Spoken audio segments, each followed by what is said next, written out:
En 2025, j'ai lu 34 livres. Et j'en suis pas peu fière parce que mon objectif de départ, c'était 31 livres lus cette année. Et je l'ai un peu dépassé. Donc ça fait environ 3 livres en moyenne par mois. Et je suis super fière de ça. Je vous donne à la fin mes petits conseils pour lire plus, intégrer la lecture à votre quotidien et savoir quoi lire. Mais d'abord, j'aimerais bien faire une petite rétrospection de ce qui s'est passé littérairement parlant en 2025 pour moi. Donc l'année 2025, en termes de livres, elle a commencé avec un objectif numérique. Parce qu'en 2024, c'est le moment où j'ai été active sur l'application Goodreads. Je vous la mets là. Et où j'ai commencé vraiment à mettre les livres que je lisais dedans. Donc ça me faisait un peu un tracker de livres. J'avais vu que j'avais lu 30 livres. Donc très bien, j'avais pas forcément d'objectif, donc c'était trop cool, j'étais hyper fière de moi, ça faisait 2,5 livres par mois, donc c'était trop cool. Je me suis dit, bah, je vais me mettre un objectif hyper réalisable parce que naturellement, avec ma vie très active, socialement, avec le travail, etc., j'ai réussi à lire 30 livres sans me mettre aucune pression. Je me suis dit, bah, je vais en lire 31. C'était le livre naturel. Donc ça, c'est le premier objectif que je me suis mis en 2025 pour la lecture, c'était lire 31 livres. Deuxième objectif, c'était de diversifier mes lectures. Moi, je suis une grosse fan de fiction historique. Donc j'adore la fiction historique et principalement celle qui tient place dans des pays d'Asie, dans des pays du Moyen-Orient ou dans des pays arabes. Troisième objectif de ma lecture de cette année,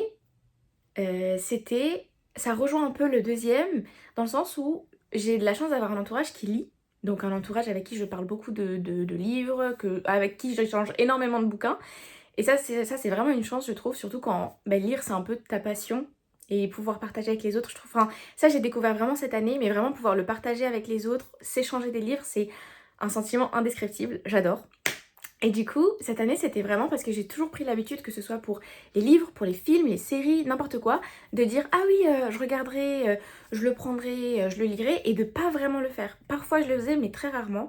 Et là, j'ai vraiment mis un point d'honneur à respecter ça et à me dire ah, tu me proposes ce livre, donc je vais lire ça. Et du coup, ça fait que je diversifie mes lectures, mais aussi je peux discuter des bouquins avec mes copines plus facilement parce que du coup, on a lu les mêmes. Donc ça, c'était une partie de mes objectifs. Et je trouve que je les ai plutôt remplis. J'ai fait un peu ma rétrospective de cette année 2025 que j'ai fait sur mon TikTok. Je vous mets mon TikTok aussi en barre d'infos si jamais. Au total, j'ai lu 7 genres de livres cette année. Bon, bien sûr, dans mon top 2, il y a toujours la fiction historique. Mon genre de livre le plus lu, ce qui n'était pas arrivé depuis super longtemps, c'est les thrillers, les crime story. J'ai lu un peu de romance cette année, ce qui m'arrive vraiment pas souvent. Je suis pas j'adore l'amour, mais je suis pas une grosse fan de romance. Là, j'en ai lu 3, il me semble, donc je suis super contente. J'ai lu une pièce de théâtre. Voilà, les pièces de théâtre et les poésies, je fais trop le lien entre tout ça et classique, et je n'aime pas du tout les livres classiques, donc j'ai aussi lu des essais et des livres de développement personnel, et un peu des fictions qui parlaient de... Enfin, des fictions un peu réalistes quoi. Je suis quand même super fière parce que je trouve que j'ai quand même développé mon genre de livres, ce que je faisais pas du tout avant. Et j'ai pris certaines recommandations. Je crois que j'ai lu... Ouais, j'ai dû lire 4 livres sur les 34. Bon, je sais que ça fait pas beaucoup, le ratio il est pas très grand, mais j'ai lu 4 livres en recommandation. C'est toujours plus que 0 livre en recommandation. J'ai préparé chaque genre et je vais vous présenter un peu mes lectures et vous dire ce que j'en ai pensé et vous faire un petit synopsis sans spoiler. Petit disclaimer, les genres, c'est vraiment en fonction de ce que moi je pense. J'ai pas regardé les genres littéraires type. Voilà. Mais bon, on commence par le genre que j'ai le plus lu cette année, donc c'est les thrillers et un peu les crimes. Yellowface de Rebecca F. Kuang. Donc ça raconte l'histoire de 2 amies où il y a un peu de la jalousie. Il y en a une qui meurt et c'est 2 écrivaines. Et l'une vole le récit de l'autre. Et en fait, ça raconte un peu comment ça se démantèle et comment elle est découverte ou pas. J'ai adoré. Vraiment, j'ai trop aimé. Je l'ai lu quand j'étais en vacances et il est vraiment incroyable. On a Butter de Asako Yuzuki.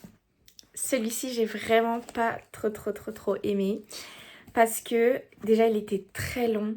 La mise en place du décor et tout, je suis vraiment pas fan. Et en plus, il me donnait tout le temps envie de manger. Par contre, ça donne vraiment envie de manger parce que ça parle que de bouffe. Et en fait, c'est l'histoire d'une journaliste qui va essayer d'avoir une interview exclusive avec une serial killer qui a assassiné beaucoup d'hommes Et en fait, elle a réussi à les amadouer avec sa bouffe. Et on raconte un peu comment elle a réussi à avoir son interview, on comprend un peu plein de choses vis-à-vis de cette femme, mais aussi de la journaliste. Il peut être intéressant, mais j'ai trouvé que c'était beaucoup trop long. Genre vraiment, c'était beaucoup trop long pour ce que c'était. De Lisa Jewell. Donc le premier, c'est Ils sont chez nous. Et le deuxième, c'est Ils resteront chez nous. Donc c'est une saga, c'est une des recommandations que j'ai écoutées.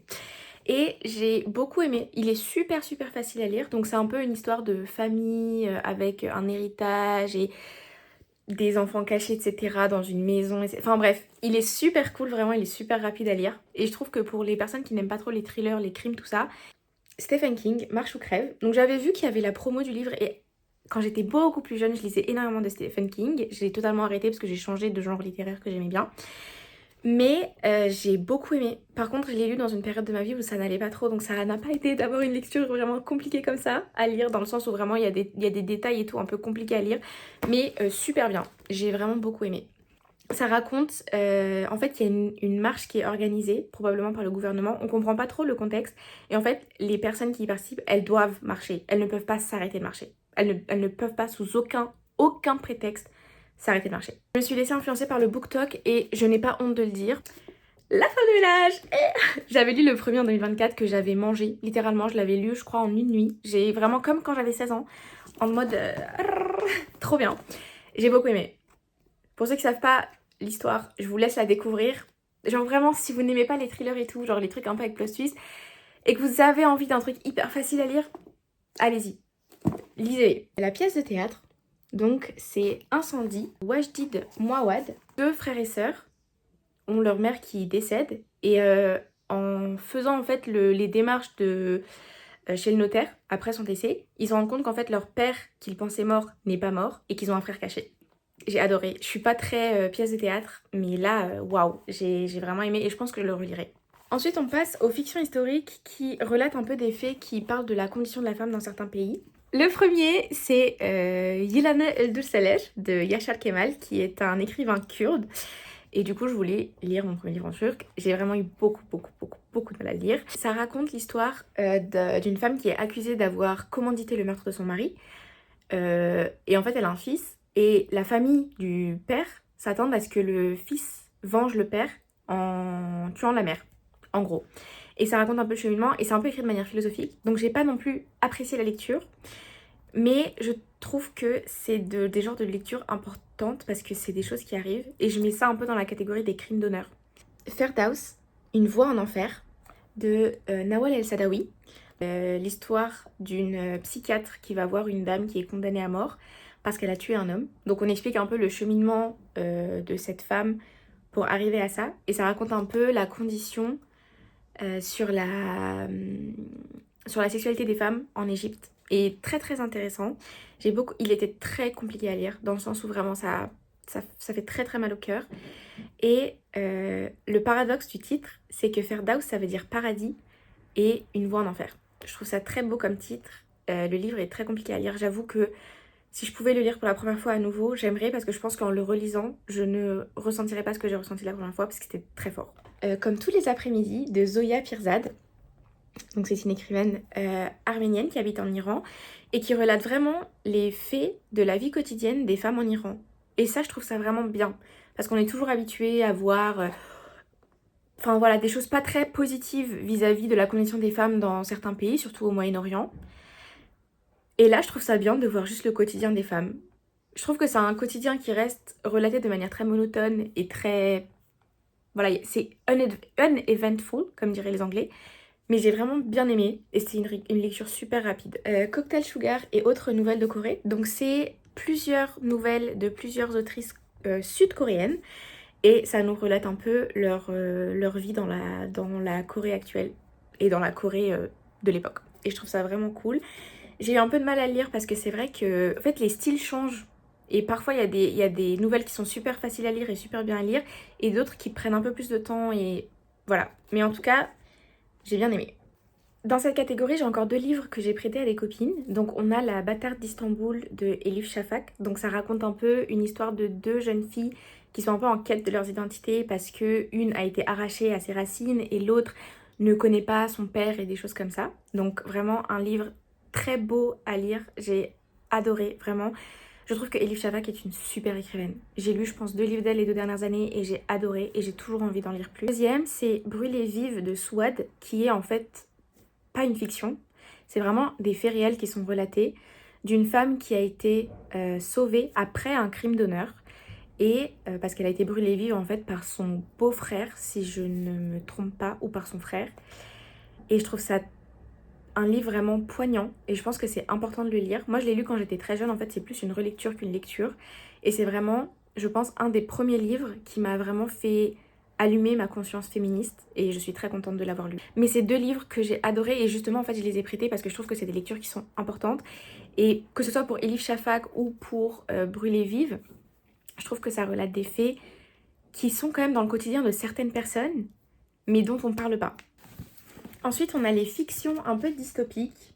C'est une amie qui me l'a conseillé, qui est une grosse fan de Ken Follett. Moi, je connaissais pas du tout. Donc, c'est aussi un peu des fictions historiques, mais là, ça se passe au Moyen-Âge. Du coup, je l'ai mis un peu dans dystopie, fiction, etc. Parce que je suis pas fan du Moyen-Âge en général. J'ai vraiment adoré. J'ai trop aimé. Et c'est un des trucs qui m'a dit Eline, quand les gens te proposent des livres, genre lis-les. C'est vraiment une dinguerie à quel point il est trop bien. Après, il est très long, hein. Il fait quand même 1000 pages en poche. Hunger Games, donc Suzanne Collins a sorti le préquel, je sais pas si ça s'appelle comme ça, sur Haymitch. Donc je me suis dit, waouh, trop bien, j'étais trop contente parce que vraiment Hunger Games c'est... Je sais pas, c'est un peu mon Harry Potter pour certaines personnes dans le sens où c'est vraiment un bouquin qui m'a accompagnée pendant des moments où ça n'allait pas trop ou même genre pendant mon adolescence et je trouve que dès que le préquel sur le président Snow était sorti, je l'avais directement pris. Donc j'étais trop contente que ce soit sorti parce il était trop bien. Il était vraiment incroyable. Et là, par contre, j'étais un tout petit peu déçue parce que je reste sur ma faim. J'ai l'impression que Haymitch, c'est un personnage tellement complet, genre tellement complexe que j'ai pas eu le truc, genre j'ai pas eu le truc où je me suis dit waouh, vraiment là j'ai compris comme Président Snow qui est aussi un personnage très complexe et qui était enfin on a tellement compris son histoire. Là j'ai l'impression que c'était pas assez, pour une fois j'ai l'impression que le livre n'était pas assez détaillé. Ensuite on a les fictions historiques of Smoke and Fire de Ava Ouma. Donc ça raconte un peu le traitement des Kurdes dans les territoires occupés actuels et en fait plus particulièrement le sort qu'on réserve aux prisonniers politiques et aussi à la famille des prisonniers politiques. Et en fait, ça raconte l'histoire à travers le point de vue d'une femme kurde. Et moi, je suis kurde, donc ce livre m'a beaucoup tenu à cœur. Et j'étais vraiment très contente de pouvoir le lire. Et voilà, je le relirai. Très certainement, je le relirai. Malheureusement, il n'est pas en français, mais je le relirai parce que j'ai beaucoup aimé. Ensuite, on a Celui qui revient de Han Kang.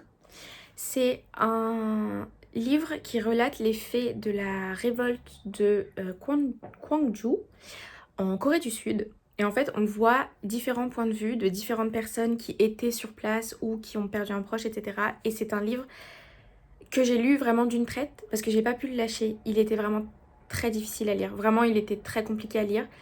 Mais comme dit, c'est des faits dont on n'entend pas forcément parler, de pays dont l'histoire elle n'est pas étudiée dans nos manuels scolaires. Et je trouve ça vraiment très important. Donc j'ai vraiment adoré. Celui-là, si je pouvais le relire pour la première fois, je pense que je le ferais. C'est de Adania Shibli. Donc en fait, ça relate un peu un fait qui a vraiment existé, d'un crime de guerre commis contre une femme palestinienne. Et waouh, je trouve ça vraiment... En fait, la manière dont c'est écrit de manière détachée, parce que c'est... En fait, c'est écrit de manière détachée parce que le fait a été traité de manière tellement détachée par les oppresseurs que c'était comme si on disait « Ah bonjour, ça va ». Enfin bref, celui-là, je vous le conseille vraiment. Ça vous aidera aussi à comprendre un peu la cause palestinienne et certaines choses si vous avez besoin d'avoir un peu un électrochoc. On a L'œil le plus bleu, Toni Morrison. Celui-là, je trouve que c'est très important dans le sens où ça relate un peu à quel point c'est important d'avoir des représentations. Alors, là, on parle d'une petite fille noire qui se trouve pas jolie parce qu'elle n'a pas les yeux bleus et qu'elle n'a pas la peau blanche. Et ça raconte aussi beaucoup la différence de sa vie et de celle de ses petites copines blanches. Et je trouve ça vraiment, c'est un très beau livre. Et il a écrit un peu de manière très étouffante, je dirais, suffocante même. Donc... il se lit facilement mais il peut être compliqué à lire et je trouve ça très important comme lecture. Donc ça, c'est Monsieur Han de Hwang Sok-young. Et ça raconte un peu le moment de la séparation des deux Corées et comment un homme a été arraché à sa famille. On sait qu'il y a eu une guerre de Corée. Voilà. On n'est pas dans la peau de personnes qui ont pu potentiellement le vivre ou des... Vous voyez, genre je trouve ça hyper important ce genre d'événements dont on ne parle pas et qui sont un peu pas mainstream. Et je trouve ça vraiment très important d'avoir un peu cette image. Parce qu'il y a des choses qui ont été commises par des personnes, des gouvernements, etc. Et c'est important de savoir. Voilà, c'est une culture importante à avoir, je trouve. Un des livres que je n'ai pas là, c'est Le Livre des Reines de Joumana Haddad.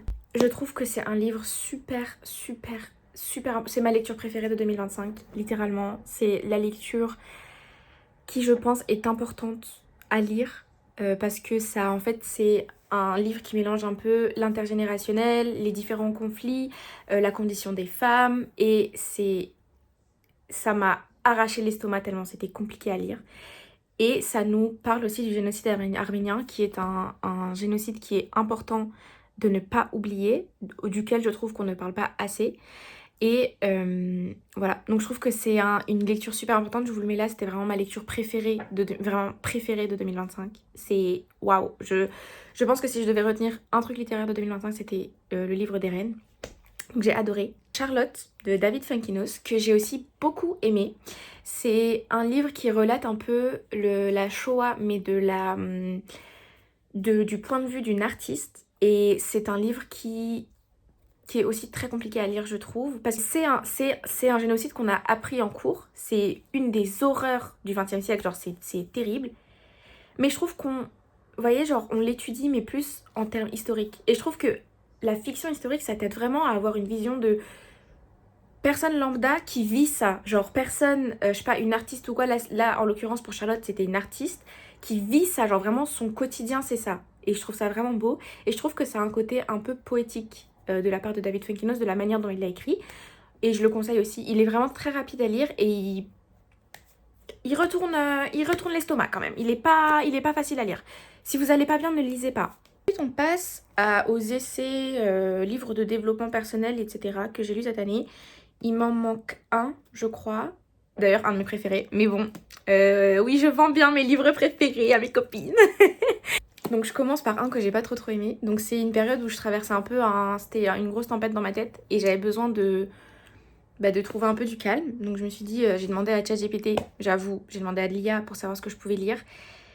Et j'ai pas du tout compris. Illégitime de Nesrine Slaoui, qui est une journaliste, si je dis pas de bêtises, qui a des parents qui sont considérés comme ouvriers non qualifiés et qui, elle, est allée à Sciences Po.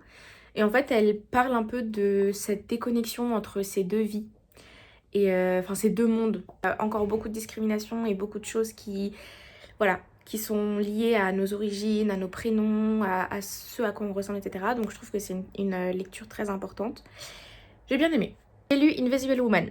Alors, j'ai beaucoup de choses à dire, je casse les oreilles à tout le monde là-dessus, mais en fait c'est un essai, une recherche qui prouve que les sphères de notre vie quotidienne, que ce soit, je sais pas, exemple très basique, la clim au bureau, ou les parkings, ou les choses comme ça, elles ont été créées pour les hommes.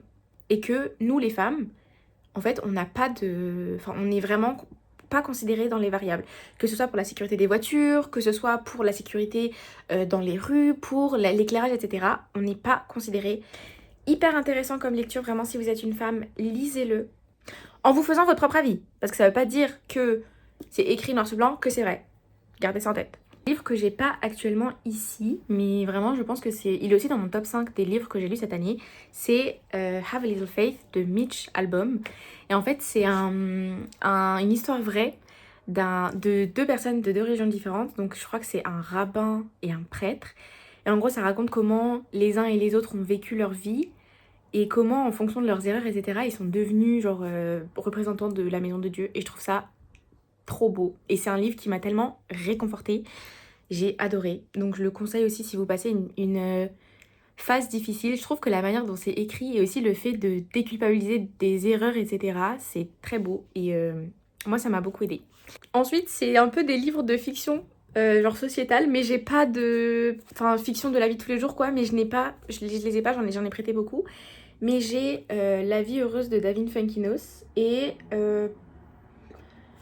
j'ai aimé, mais honnêtement, ça m'a pas laissé une grosse marque. Genre, ça fait une lecture très facile au bord de la plage. Vers la beauté de David Funkinos, toujours. Celui-là, il m'a fait tomber... Waouh, il m'a fait tomber de 15 000 étages. Genre, c'était... Waouh, une lecture que j'aimerais aussi relire pour la première fois de nouveau parce que j'ai trouvé ça vraiment incroyable. Et le plot twist est... Enfin, c'est pas vraiment un plot twist, mais quand on se rend compte de ce qui se passe, ça peut être dur. Ça peut choquer, je trouve. Mais c'est beau, c'est un très joli livre. Il y a aussi La bibliothèque des rêves secrets de Michiko Aoyama.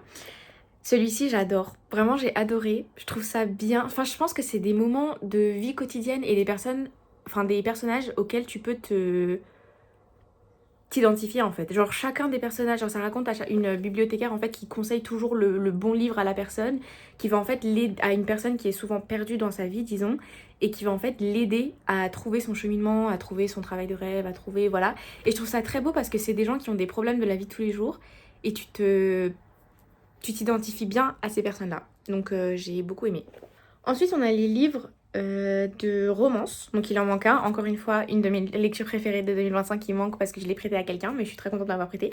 Donc c'est Les Nuits Blanches de Dostoïevski. J'ai pas du tout aimé. Ça vraiment, je pense que c'est... J'aime pas dire j'aime pas les livres, mais là vraiment j'ai pas aimé.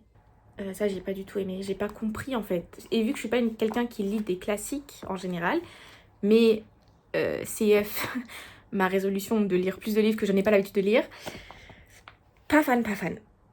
In a Fallen City de Eileen Chang. Eileen. Anyways. Ça, j'ai aimé. Ça retrace un peu les histoires d'amour et de sexualité et tout que tu peux avoir dans une Chine qui est un peu traditionnaliste. Et je trouve ça vraiment bien comme livre. C'est un livre que tu lis vraiment très facilement. Et voilà, je conseille. Open Waters de Caleb Azuma Nelson. J'ai adoré. J'ai adoré parce que c'est une histoire d'amour réaliste. Et moi, je suis pas trop histoire d'amour, trop... un peu gnangnan. Si vous l'êtes, c'est très bien, mais moi, je le suis pas trop. Et c'est vrai que ça m'a mis des claques parce que du coup, j'étais dans une période un peu compliquée en amour à ce moment-là. Et ça m'a fait vraiment du bien de lire ce genre de livre. Genre, c'était vraiment une lecture agréable. Enfin, agréable. Bien sûr, ça parle de sujets très compliqués et très très truc, mais je veux dire dans comment je me suis sentie en la lisant, ça m'a un peu déculpabilisée de ce qui pouvait se passer dans ma vie amoureuse en fait, et j'ai trouvé ça vraiment beau et ça m'a fait comprendre aussi certaines choses et je trouve que ce genre de livre c'est toujours les meilleurs. Donc moi ce que j'ai lu en 2025 et je trouve que c'était une année hyper enfin, en termes littéraires, elle était vraiment riche et j'ai vraiment adoré lire. Après, je sais que moi, j'ai toujours été une très grande lectrice et surtout dans les périodes où ça va pas trop, je me réfugie souvent dans les livres, donc c'est pas compliqué pour moi de lire. Mais par contre, je sais qu'il y a des moments où, par exemple, quand j'ai commencé à vraiment travailler, etc., ou que j'avais beaucoup d'événements sociaux avec mes amis, avec mes proches, j'arrivais pas à lire, genre j'avais pas le temps de lire, j'arrivais pas à me poser à lire. Et en fait, j'ai développé quelques petites techniques pour pouvoir toujours lire et pour pouvoir en fait avoir des objectifs un peu chiffrés de bouquins à lire, etc. Et je vous donne quelques-uns de ces conseils. Et je sais aussi que ce qui peut m'empêcher de lire ou c'est de pas savoir quoi lire. Donc si je sais pas quoi lire, souvent je suis un peu en mode ouais, ça me fout la flemme d'aller chercher maintenant à l'instant T où j'ai plus de livres, un autre livre. Et du coup je vais vous faire une petite liste de choses que moi je fais pour lire plus et une petite liste de ce que je fais aussi pour savoir quoi lire quoi. Je vais d'abord parler des conseils que j'utilise pour lire plus et ensuite on viendra à la partie où genre j'essaye de vous expliquer comment je choisis mes livres et comment je vous conseillerais de pouvoir choisir vos livres. Donc dans un premier temps, comme j'ai dit tout à l'heure, j'ai une vie hyper occupée de temps en temps. Genre parfois je fais rien et parfois d'un coup c'est les voyages par-ci, les sorties avec les copains par-là, aller voir la famille, etc. Donc c'est vraiment hyper occupé. Et un truc qui m'a beaucoup aidé, c'est vraiment les livres de poche. Quand je suis passée aux livres de poche, ça a révolutionné ma lecture dans le sens où vraiment je lisais pour lire. Genre, ça m'en vient à donner le deuxième conseil, c'est toujours avoir un livre sur vous. Il y a toujours un moment où vous avez un blanc dans votre vie et où vous n'êtes pas obligé de prendre votre téléphone et vous pouvez juste prendre un livre. Ce seraient mes deux conseils, passer aux livres de poche et toujours avoir un livre sur soi. En termes de lecture, c'est comme tout, c'est mettez-vous des objectifs. Mettez un objectif. Même si c'est 2 minutes de livre par jour, même si c'est j'entre dans le métro, j'ouvre mon livre, je lis une ligne, je le referme et je refais ma journée, prenez un objectif chiffré. Ne pas se forcer à lire. Dans le sens où quand vous commencez un livre et qu'au bout de la, je sais pas, 50e page ou de la 25e, vous avez l'impression que vraiment le livre vous ennuie, fermez-le. Fermez-le, ne le lisez pas, lisez-le à un autre moment de votre vie. C'est peut-être pas le moment de le lire, peut-être que c'est un genre qui vous plaît pas. Ne lisez pas la liste de livres de quelqu'un d'autre. Genre faites-vous votre propre liste de livres. Parce que vous-même connaissez vos goûts et ce que vous aimez et ce que vous avez envie de lire.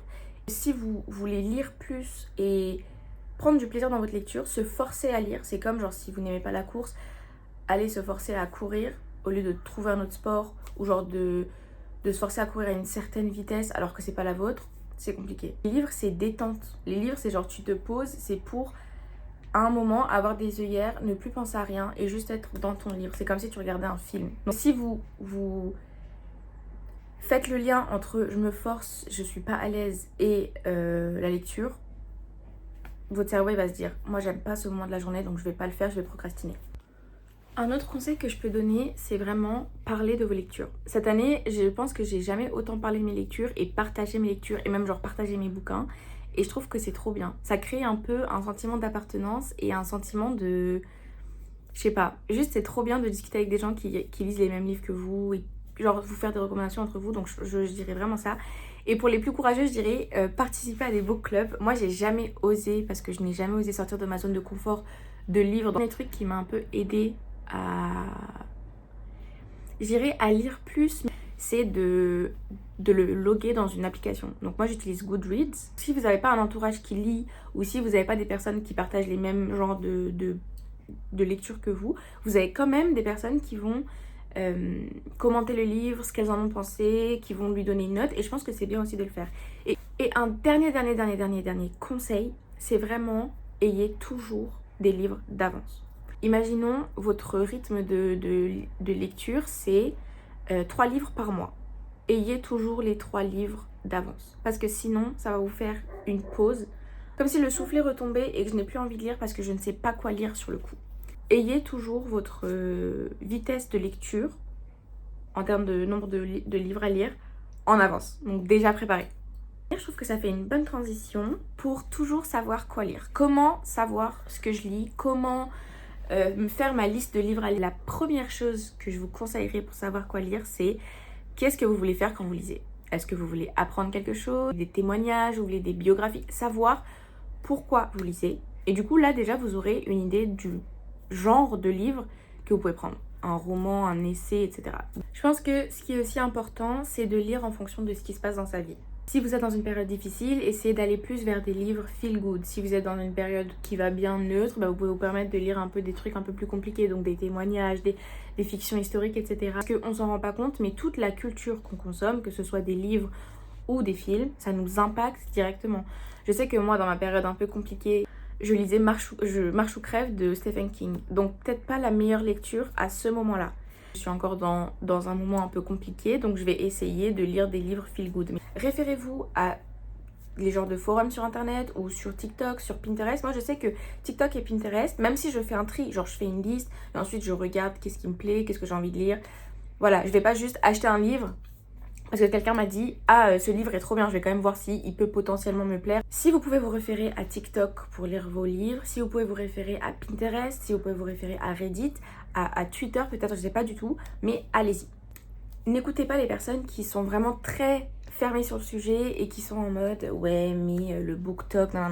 Même si c'est des livres qui sont considérés comme mainstream, si ça vous plaît, c'est que ça vous plaît. Et ça c'est pareil dans tout. Si un film, même s'il est considéré mainstream, il vous plaît, il vous plaît. C'est un fait, c'est voilà, c'est vous qui allez lire, ce n'est pas la personne en face. Quand on n'est pas habitué à lire et qu'on n'a pas un genre de prédilection et qu'on n'est pas genre, voilà, on n'est pas un lecteur ou quoi, c'est très difficile de juste savoir quoi lire. Quand on est jeune et qu'on commence à lire, c'est très difficile de... Moi je sais que si je m'étais arrêtée à la lecture qu'on faisait à l'école, je ne serais pas une aussi grande lectrice.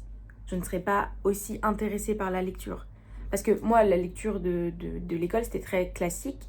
Moi, j'étais pas du tout fan des classiques. Un autre avis peut-être un peu controversé, c'est que cette année en tout cas, pour mes livres 2026, j'ai utilisé l'IA. Vous pouvez vous aider de ces outils et ensuite vous faire votre propre avis sur un livre avant de le lire. Genre, je vous dis pas utilisez l'IA H24, n'utilisez pas les réseaux sociaux tout le temps, mais ça peut servir. Et si vous êtes vraiment bloqué, vous savez pas quoi lire et que les lectures qu'on vous a recommandées, ça ne vous plaît pas, n'hésitez pas à taper le genre de livre que vous aimeriez lire, comment vous vous sentez, etc. Et ils vous donneront une liste.